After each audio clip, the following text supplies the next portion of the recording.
Welcome to the weekly Wednesday Savage Worlds GM Hangout on air. I'm your host, Jared Savage Daddy Gunning. This episode is sponsored by Roll20.net, the world's largest virtual tabletop. Tonight's topic, Monster Mash, how to create monsters in Savage Worlds, understanding how they work, and maybe even recreating some owned from some other popular role-playing systems.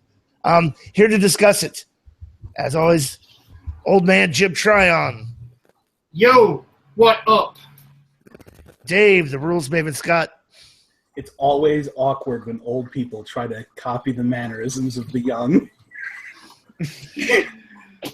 Chris, hashtag pussy grab. I'm sorry. Hashtag what? I'm sorry. That was a Freudian slip. Chris, the Savage Bobby. Yeah. I'll punch you in the nuts.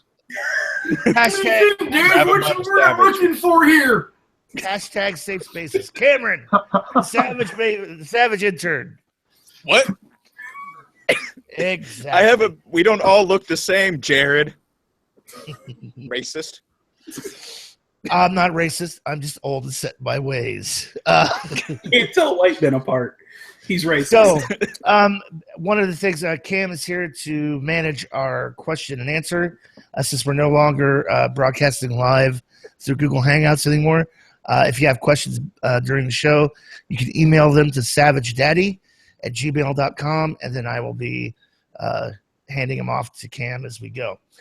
So, as we get started here, I just want to talk about a couple things. We're talking about the core rule book, the Savage Worlds core rule book deluxe.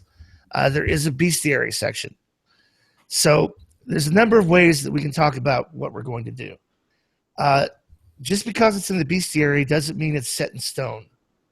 If you want a giant scorpion to have 2 tails and 2 heads, build that shit. Go ahead and have fun. Do it. And one of the ways that we do that in Savage Worlds is through accessing the monstrous abilities. If you take a look, with the exception of invulnerability, there is no balance to any of the monsters in the bestiary. What is this balance thing you speak of? Balance is an illusion. Just give them Exactly. what you need to give them. In Savage Worlds, for damn sure. Exactly. And the only reason that invulnerability has a weakness is because, well, damn. Yeah, you can't kill the vampire, you can't kill the zombie, but you can take them down with a headshot because they have weakness head. You can't harm a werewolf with doing real damage unless, weakness silver. So those are things to consider. Anybody want to add anything real quick to bestiary entries in Savage Worlds? Not Just a few of them. I mean, I need my 6 types of dragon. Don't make me come over there, child. Why did we let him on the show? I will beat you with whatever I can find handy. Your own limbs. There's no harm, gentlemen, in having a millennial presence, I'll just say, because, we're all old men. No, but what I was going to add to it is that I think the one thing that I would talk about is a topic we're going to talk about tonight, which is using what's there with trappings so that you can recreate that thing you want without having to create a brand new monstrous ability or a brand new monster from scratch to do it. Right. Okay. So let's talk about, for example, I'm looking through the bestiary and I'm not finding a ice dragon. What do? I want an ice dragon. Swap out the fiery breath with the cold breath. Yeah. Whatever do I do? Well, you take a basic dragon and you retrap it to be cold. You just change some words around and then you make it look like what you fucking want it to look like. Put it in a Yeah, parka. just give it Ugg boots and a parka, and it's a cold dragon. Put snowshoes on its claws. Give it some hot cocoa. Okay, let's see what else is. What else? Yuletide Yeah, dragon. well, see, I'm going through this right now, I'm creating a bunch of creatures, and I've got one that I'm going to be working on. It's a Caribbean kind of folklore creature, and it's actually called a rolling cow. And it's a cow that has like chains coming out from behind it, and it's just this terrifying beast of folklore. And I'm going to use the bowl from the bestiary and just tweak it. That's not what I pictured. I literally pictured just like a cow that rolled down the hill at people. I was like, why is that scary? It's a really stupid name, but it says its eye sockets are spewing fire, and it drags chains eerily along behind it. That's a hell cow. That's what that is. That's a hell cow. And so what I'm going to do is I'm going to create a good name, a hell cow. That's because they've been doing the good drugs, man. Yeah, I'm going to use the bowl statistics and put some other shit on top of it, and I'm good to go. Take the bowl, take a couple of the things, the monstrous abilities they gave the Hellhound, and you're halfway there. Yeah, I could say you could even give the chains a special ability for entangle. Yeah, give the entangle power so they can actually reach out and latch and pull, drag people closer. I would also say write that down because I hadn't thought of that. I would also say with that creation, fear has got to be a thing, because if you see a cow coming over a corner, you hear chains dragging, and there's fire for its eye sockets, save versus shit your pants. Oh, yeah. I mean, you'll be shivering e-timbers. Yeah, so that should be a cool creature. You got this big cow, and it's got fire coming out of its eyes. Hold spirit check, please. Now, just for shits and giggles, let's look at the flexibility of Savage Worlds.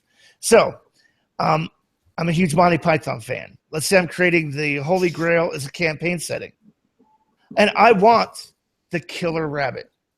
Okay, first I'm just going to say you're an ass, because we're going to start getting emails for the next 6 months to a year of people going, can you release the document for the Holy Grail setting that Jared said he created? Yeah, good job, Jared. Okay, children, this is called a hypothetical.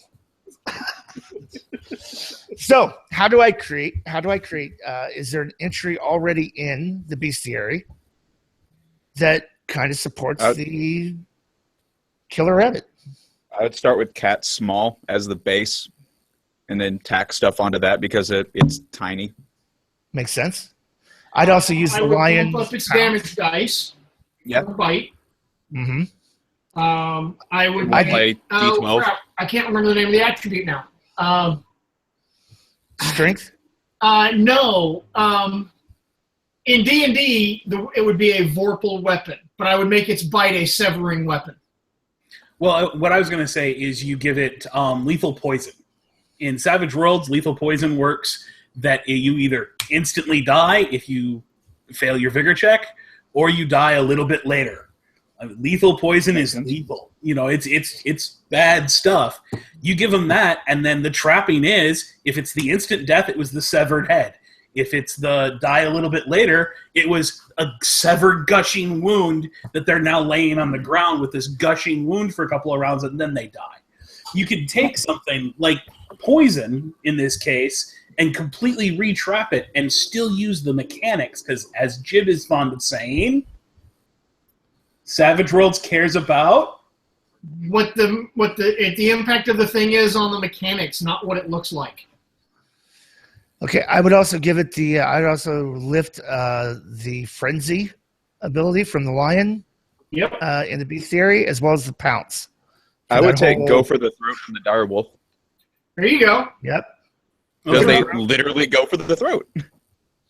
See, I would probably tone it back. I would probably keep it just the main little cat, the small cat stats, give it pounce, and give it the lethal poison and be done. Because the animal was not threatening because it had all these different abilities. It was threatening for one thing. If it bit you, game over. And then you give it fear and be done with it. And you have guys standing there telling the tale of it in front of it, just like happened in the movie. And give them each a penny for coming up with things. That's a fierce bad rabbit! And that's something else. With this, I think it's... We always talk about there is no balance in Savage Worlds. There is a point where you have to ask yourself, am I creating something that is so god-awful, even a legendary hero can't fight it? You know, that without a dice explosion, this creature is untouchable. You have to think about that, because if you load it up with like every monstrous ability in the book, you absolutely can do that, and your player might still take it out with a one lucky exploding roll, or it might wipe out the entire group of wild cards as an extra, because its toughness is so high they can't touch it. Right, and we're not talking about building death monsters or anything of that nature. Yeah, and that can just give them invulnerability, and their weakness is GM fiat. Like, I'm bored, it's dead now. You're all dead, it's dead now. Well, we talked about the Terminator as an example of a invulnerability creature in Savage Worlds. So you just take the construct race and add invulnerability. Done. You're 100% done. You may give it the mimic ability just narratively, that it looks human until it, or maybe the first 3 wounds it suffers causes its flesh to, peel away or whatever, and expose the robot skeleton underneath for every wound. Here's a fun one. How about John Carpenter's The Thing? Making that monster in Savage Worlds. Okay, well that's a little advanced. It's a good suggestion. Let's back up the bus just a moment. The other thing I want to talk about is taking a common creature, like let's say the cat that we talked about earlier, or the dog, and just adding size +6. Just make it giant. That right there is a monster. You don't need to do anything else to anything in that stat. You can just take the dog, for example, and make it giant. All right, Jared, have you been watching Food of the Gods? Do you remember that really bad 70s movie with the giant rats and giant animals? Saw it in theaters. Yeah. I remember it. And that's what I'm picturing, is all just these giant freaking creatures, and they killed everybody, and they had giant rabbits in that. Yeah, I love that it was a thing that dealt with a lot of the special effects of the time that caused you to get all these movies with the giant spiders, the giant rats, and it became such a trope that's ingrained in our gaming that today a game would come out and have giant rats and giant this and giant that, and none of us even bat an eye at why there's ants in the game that are the size of small cars. Yeah, I'm familiar with the movie. It's no them. I prefer them because the whole radioactive thing is what's causing giant ants and spiders and shit. But yeah, if you take something and give it size +6, size +9, all you're really doing is adding 9 to its toughness. So you got to think about what Dave was saying earlier too. It's gigantic, but here's the thing: players get a bonus to hit it because it's so damn big. And it gets a penalty to hit them because they're so damn tiny. So just the monstrous abilities, when you apply them, like almost every monstrous ability has some form of tit and tat scale bonus negativity to it. So one of the easiest things to do in Savage Worlds is just pick a monstrous ability and slap it onto a creature that you're creating. Very, very easy to do. So let's talk about John Carpenter's thing. Let's talk about how would we go about as a group creating John Carpenter's thing. Not as a group. Let's give each individual host's way of interpreting that monster into the game. Okay. I don't remember enough about that monster to do this, so skip me. Let's see. What? Oh, I'll fill you in. It was an alien that could shape change into anything or anyone. That's what I thought. Okay. And everyone who went off screen with it never came back. And when it did attack, it mutated into, like, if it was a person, their chest would open up into a huge mouth.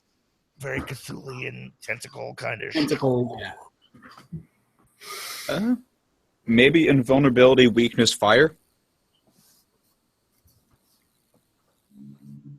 Because from what I remember, I haven't watched it in about 6 months or so. but I only remember fire really doing anything to them, to it. Weakness cold, because in the cold it went dormant. Oh, yeah, so it could have 2 weaknesses. Sure. I'm looking. I don't see any kind of a fear, definitely. A shape change, though. What I would do is give it the shape change power. Mm-hmm. No PowerPoint rule? No PowerPoint rule. Yeah, you give it shape changes, and you give the power as an ability. Okay, so that was I was going to ask that question. That's another that is another option that's out there, right? Because I've seen monsters like that, and they don't really give them edges and powers. They give them abilities as edges and powers. Is that is that correct? Sure. Yeah. If you take it for example, let me get a good example. The troll in the Savage Worlds bestiary has the special ability fast regeneration. Right. Oh, and improved sweep. Okay. And improved sweep. Yeah. So, I kind of thought that because with my monster building, I was kind of looking at that going, I want to give him this ability, but I don't see the monster's ability. So I just went to an edge. Well, a better example of that, Chris, might be like the Ancient Vampire, where it specifically says charm can use this power as if it, you know, it just an innate thing. Whereas if like the Lich or the Witch, those actually get, this is an arcane background, they have this many power points, give them this many powers, and they have to follow all the rules of the power, whereas the vampire, because it's a special ability, it operates as a special ability, it completely negates all the PowerPoint rules just in making it a monstrous ability. So what that would you use as the base for the thing? Because I'm thinking maybe zombie and then tack things on there, switch things around. But then again, that can depend on what the host thing is, whether it's a dog or person. I would actually go with Swarm. That makes sense. And because thematically, whenever it attacked, it didn't attack you as the person it was imitating. It mutated again into the tentacle mouth. Yeah. That makes sense. And it's that makes sense for the split. Yeah, there's also a nasty thing where the swarm never misses. Right. And that's what I was about to say. It's now it's a nasty thing because the swarm doesn't miss. You automatically suffer damage when you're in it. It just automatically does damage if you're in contact. Sucks to be you. So, what I would go with, I probably would absolutely go with Swarm, give it Shapeshift as a power, if I wanted to ever put it on the table as a token. More than likely, though, I never would. The thing is not about them fighting the monster. The few moments that they do can really be handled by a narrative moment of it flees from you from this room. What do you do in those moments? Describe what that looks like. Did you hit it with something? Did you shoot it? Why did it flee? And you let the player go absolutely ape on, well, I jumped on it and drove a flaming torch in its mouth or whatever. And then you have it lead. It's a narrative aspect that keeps your players in that moment of paranoia of who did it imitate next.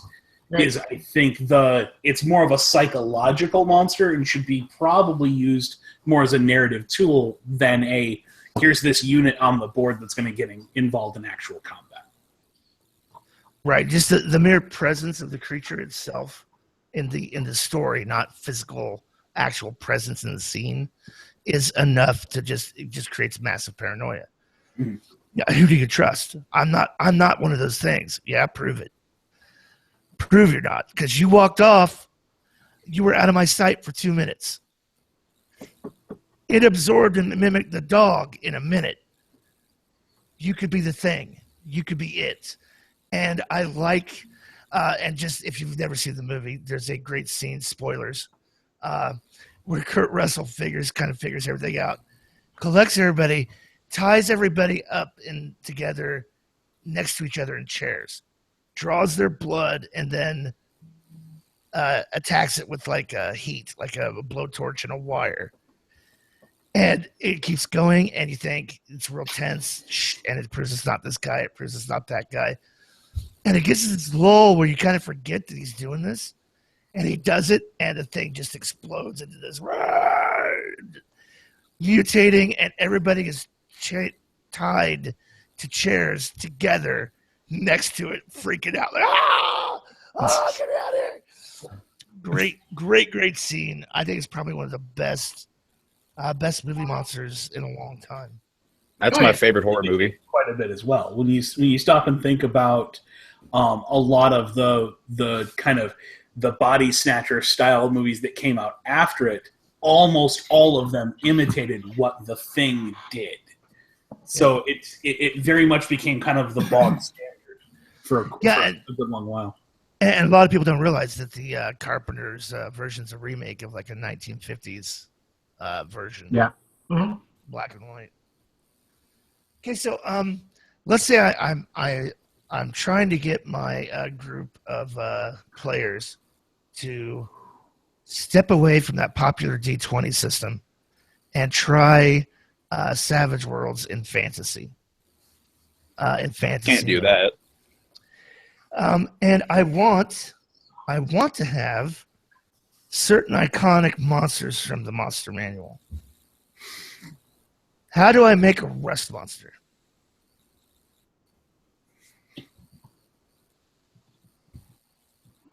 Anyone? Okay. You start with an alligator, and crap. What is the name of that power?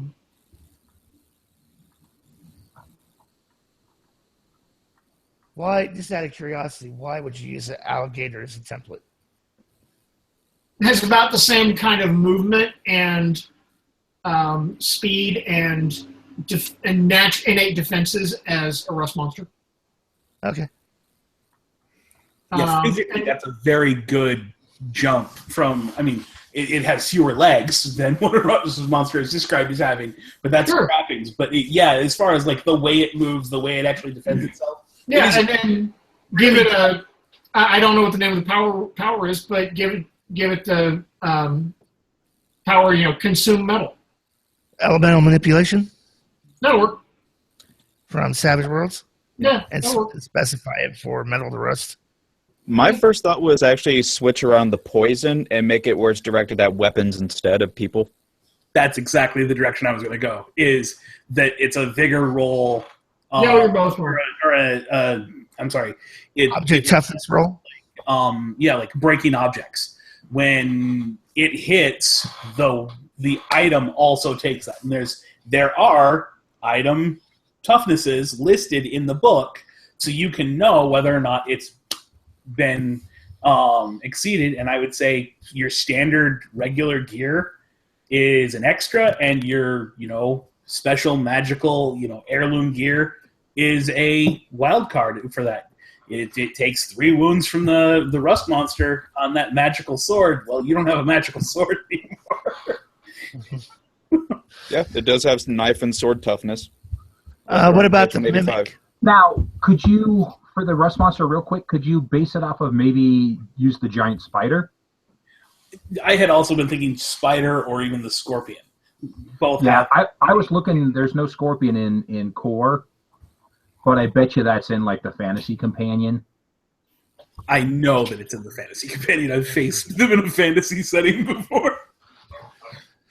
So the short answer is go to the fantasy companion for Savage Worlds for this particular thing and see kind of what they've already done or use those as templates. But we were talking core for purposes of conversation. What about a mimic?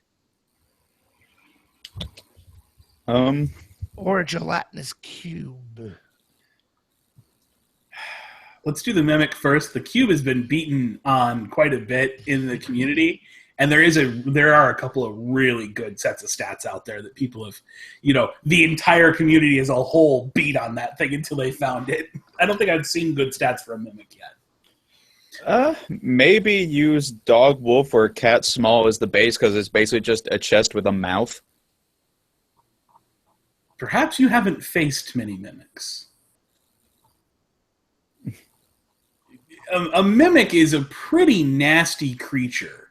I mean, it is nasty, but I mean, like, it would essentially be that plus the drop. Okay. Well, they've also the ones. If you take the one from D&D as the model for it, it also has secretes this kind of super adhesive glue. Yeah. I don't remember the glue. Is that a particular edition, or is that? I know it was the Mimic in Pathfinder. I think it's in D&D as well. I remember that because it would like you'd go to open it and it would stick to you. Yeah. And then just bite the shit out of you. Yeah, the main thing I just remember is that it could bite, and it could be chests or doors or just like a wall or just shape change as inanimate objects.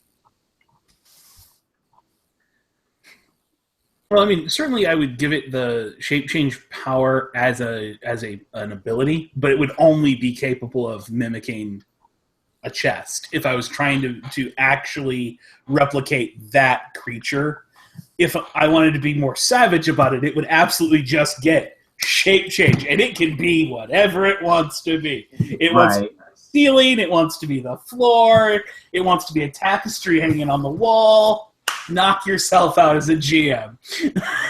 Well, mostly it would be inanimate objects. Yeah, I think inanimate works best in this case, but to mimic the glue, I would probably go with something like the spider again. I would probably remove poison, though. Would you up the claws bite thing to make it like more deadly than a D4? Would you give it strength plus D6 for the bite? Or is strength plus D4 for standard, natural weapon? I think strength plus a D4 would be fine. Because I mean, if that thing's, you could make it something that if it gets stuck to you, it does auto damage every round. Yeah, give it something where it auto grapples. Corrosive. Give it where if it hits with a raise, it automatically has you in a grapple, and then it can just keep doing damage. I like what Jiv just said. Corrosive. I like that, Jiv. Yeah, corrosive isn't bad. That makes sense. Corrosive again. You're looking at it could be where we talked about the spider poison being the rust monster eating through your armor. That'd be horrible. This could be more. You take that and you turn it into acid that it's excreting. It's got this corrosive effect. But I like the idea of that it hits, and if it hits with a raise, it now has you pinned, and every round it's just going to continue to just automatically just crush you as the lid slams down tighter and tighter with those teeth dug into you. As your friends beat on the wooden outer edge. That's the other thing, though, is whatever it was I used as a base would have its toughness increased to the object's toughness of a chest of that type. So if it's a banded chest, it would have the toughness of a banded chest. Makes sense. Makes sense. And there's a precedent for this on a raise on an attack roll that it's an auto grapple. If you look at the anaconda, I think, or the constrictor. I think it's the constrictor has that. Yeah. Oh, my anaconda don't want none. Sorry. Oh, you know what? Chris. What the hell? Where is the duct tape? Because we got to fix the podcast. It's going to go over the mouth of at least 2 members. Am I about to get kicked off? I would get axed first. I had 2 friends of mine say they watch this show and I don't say enough, so god damn it. Well, this is true. You don't, and you don't stand up for yourself, but that's neither here nor there. So back to Monster Mash. Now let me ask a question. Let me ask this question with Monster Mash. With and I'm just going to throw this out there for interesting conversation. With the mimic, do you apply the old shaken rules from that creature only? I refuse to answer that. I think you give it construct, and it applies the rules that a construct has when recovering from shaken. Okay, I give you that. It's a magical construct. Mm-hmm. Okay. That makes sense. So we were talking. We're going to move on to the gelatinous cube. So, and here's the thing: you're going to reach a point when you're creating a monster for one of your own homebrew settings, or you're trying to imitate something from popular media, where you're not going to find a bestiary entry that necessarily works. It just, this doesn't quite work.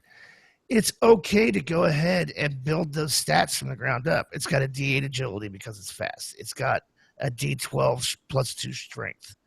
It's got this vigor. It's got these attributes, these skills. It's fine. It's also fine to, let me throw this one out here too. It's also fine to downgrade. And I'll give you an example. If you look at War of the Dead, it uses the basic zombie template from Savage Worlds and adds one thing in particular, a special ability called Moan, that is an intimidation attack for the zombie first seeing you and going, ugh. It allows that to be used against an entire group instead of one individual. Thematically makes sense. Now, in the Dead End game that I was running, my zombies are more more along the lines of Romero zombies. They are mindless, skillless, dead-eating machines. They have no parry. Fighting, they have no skills. So when they go to fight, it's an unskilled check, always. They have no parry because they have no fighting. In Savage Worlds, you would say, well, if they don't have fighting, they have a 2 parry. Nope. They are not consciously trying to evade an attack. They will walk into a goddamn wood chipper if there's fresh meat on the other side.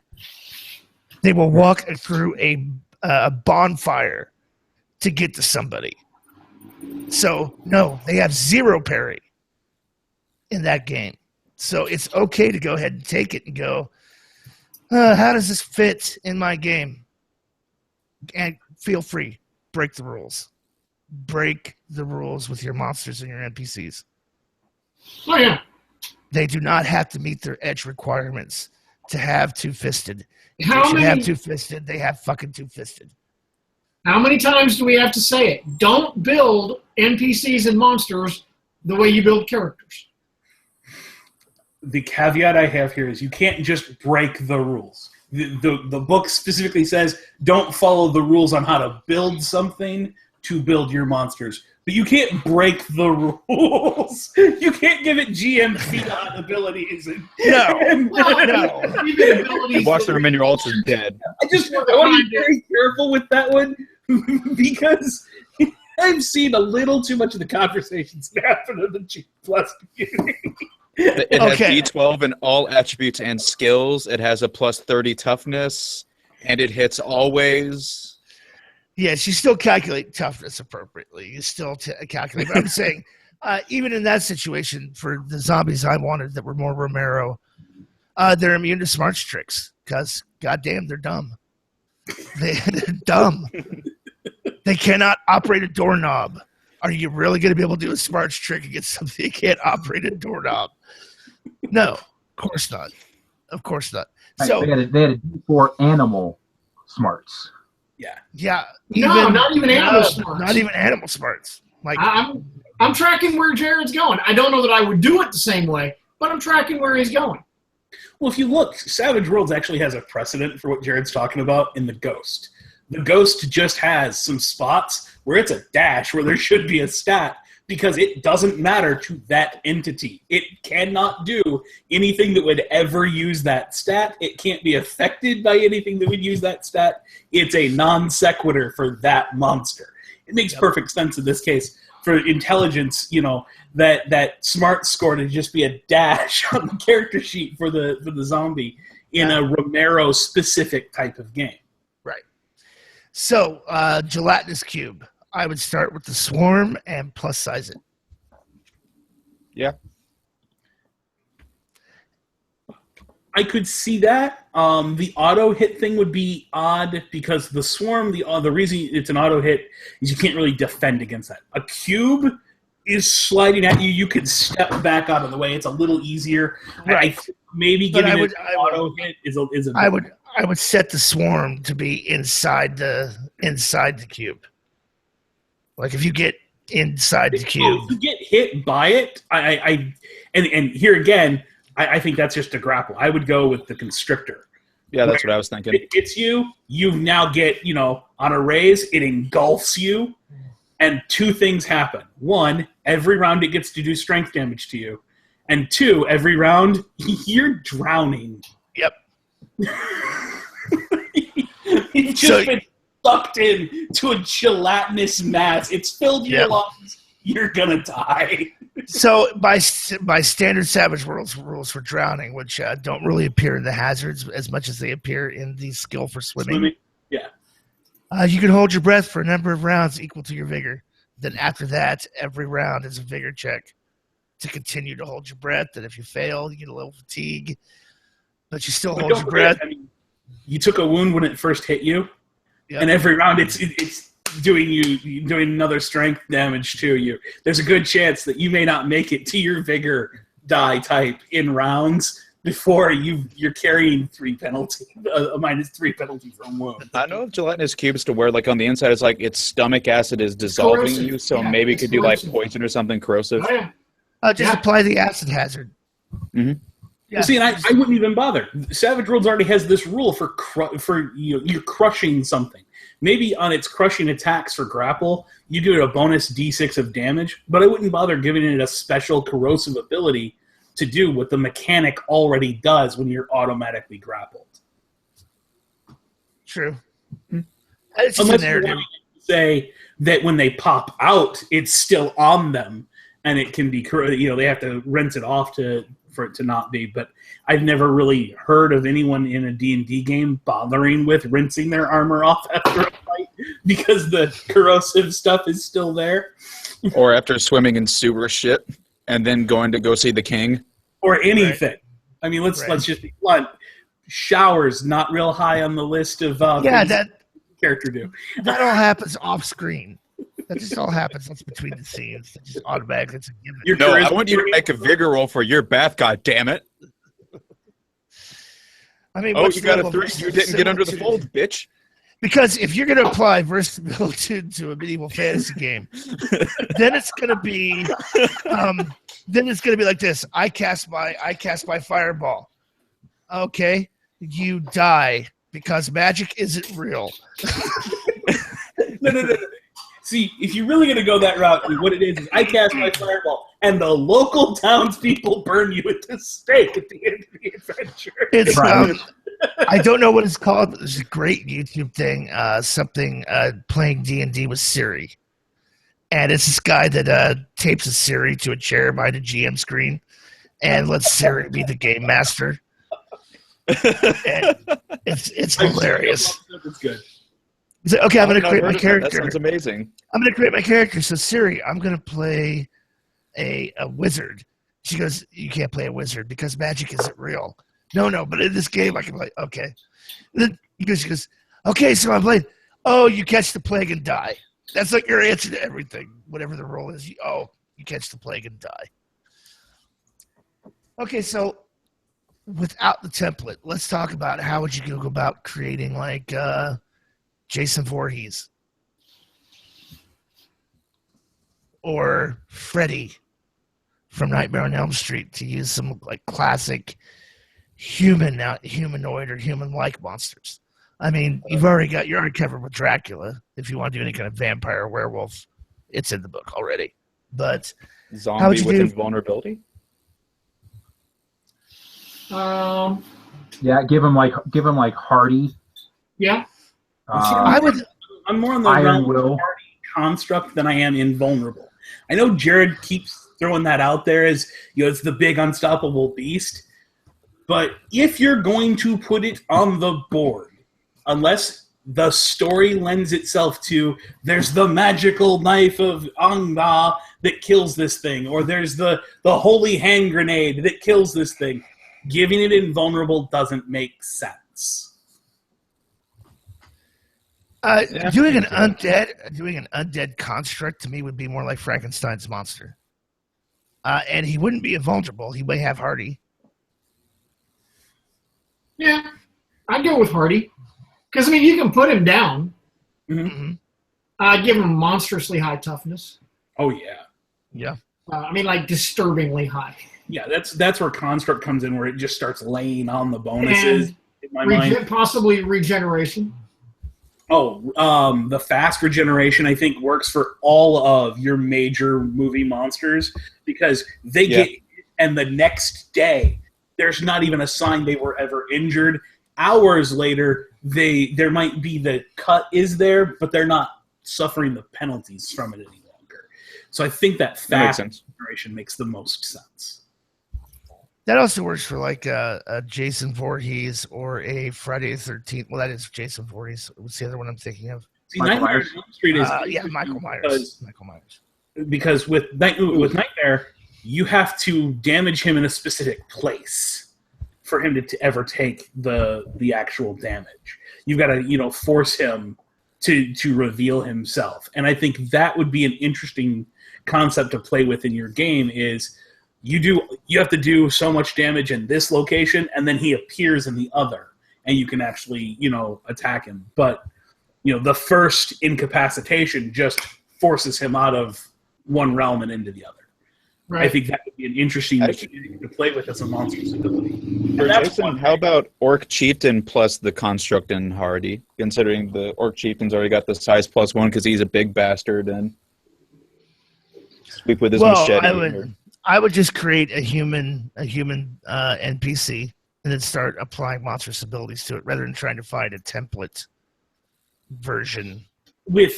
With your big bad, I really, really don't do the grab an orc and then start bolting stuff on. I build them from the ground up as a separate entity on their own.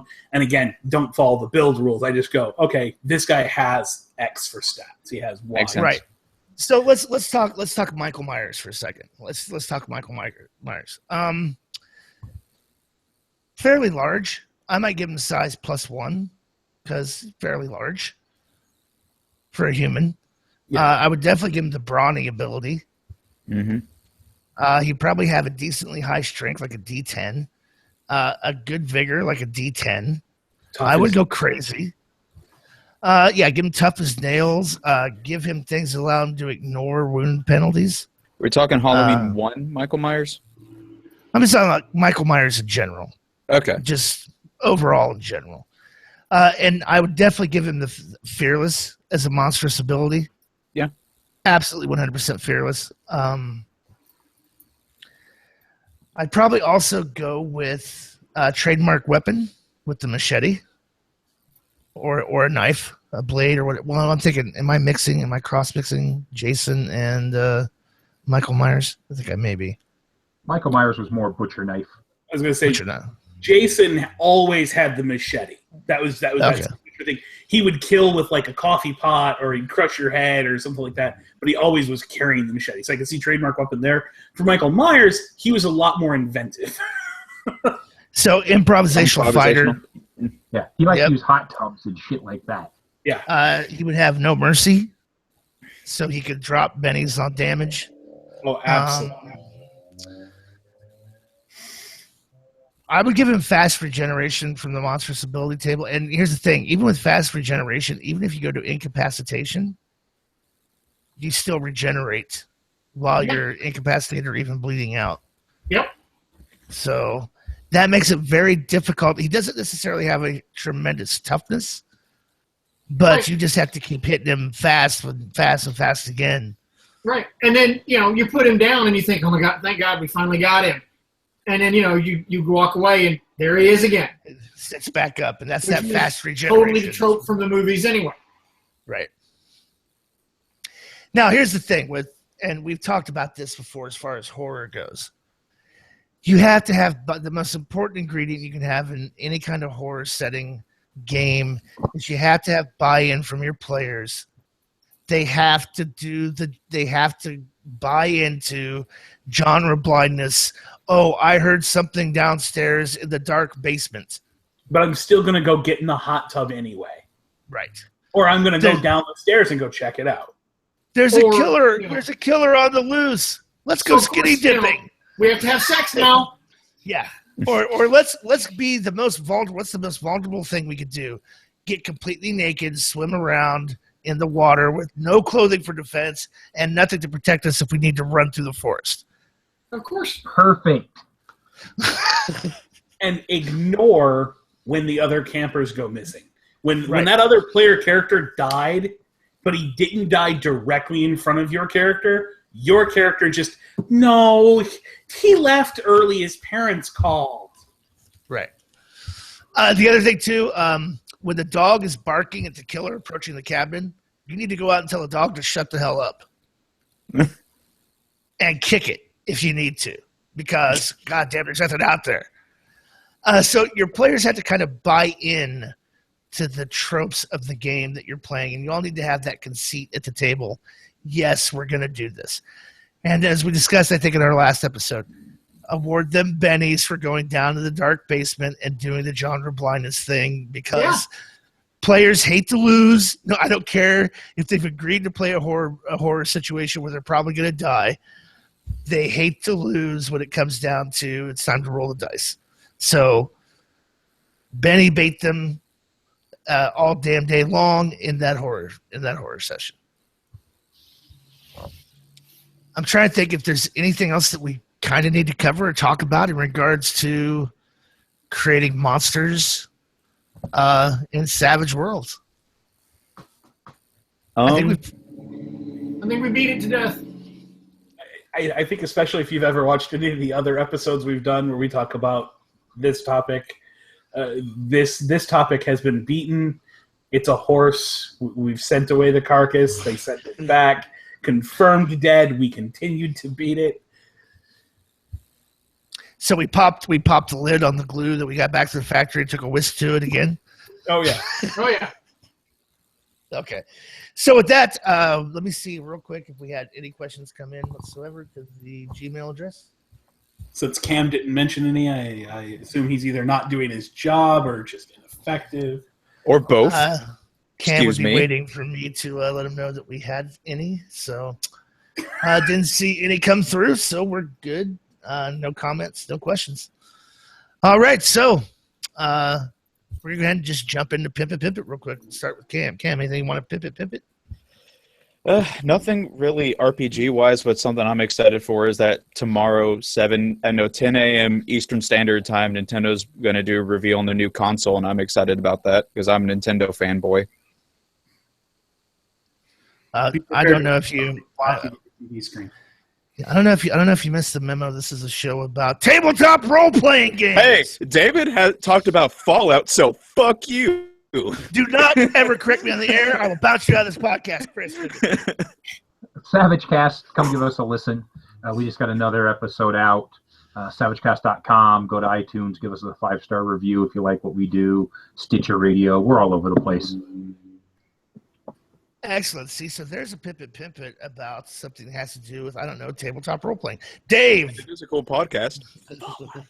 So, why buck the trend? The biggest thing I would actually want to pimp right now, considering the subject matter being horror and what we continually kind of beat on, which is this, get your genre blindness goggles on, get your players to all buy in. I strongly suggest, sit down and spend a lot of time watching, what they've got going on. A lot of the different channels right now are doing the big horror fest where every night they show a different thing leading up to Halloween. But pick up something like Until Dawn on your I know it's available on like the PS4. That's a game that flips it on the head. All those things you are sitting in you're screaming at the screen are the things you get to control within the game to have those characters make those slightly better dumb choices. It will put your mind back into that idea of, wait, I need to make the bad choice because that's what we all agreed to play. And Chris could finally watch The Thing again. As always, the Happy Jacks RPG podcast. You can find us on social media. You can find us on iTunes. You can find us at happyjacks.org. We are streaming live this Saturday morning at 10:30. Excellent. Follow us on YouTube. Subscribe to the YouTube channel, Sin City Savage, or No, it's still Sin City Savages, not R or slash RPG. Follow us on Twitter, SWGMH Podcast. Follow us on Facebook, SWGMH Podcast. Any questions, comments, suggestions for the show, you can email those to savagedaddy@gmail.com. That's savagedaddy@gmail.com. And until next week, this is Jared Savage Daddy gunning for Cam the Intern, Chris the Savage Mommy Fox, Dave the Rules Maven Scott, and Jib Old Man Tryon saying keep rolling and stay savage.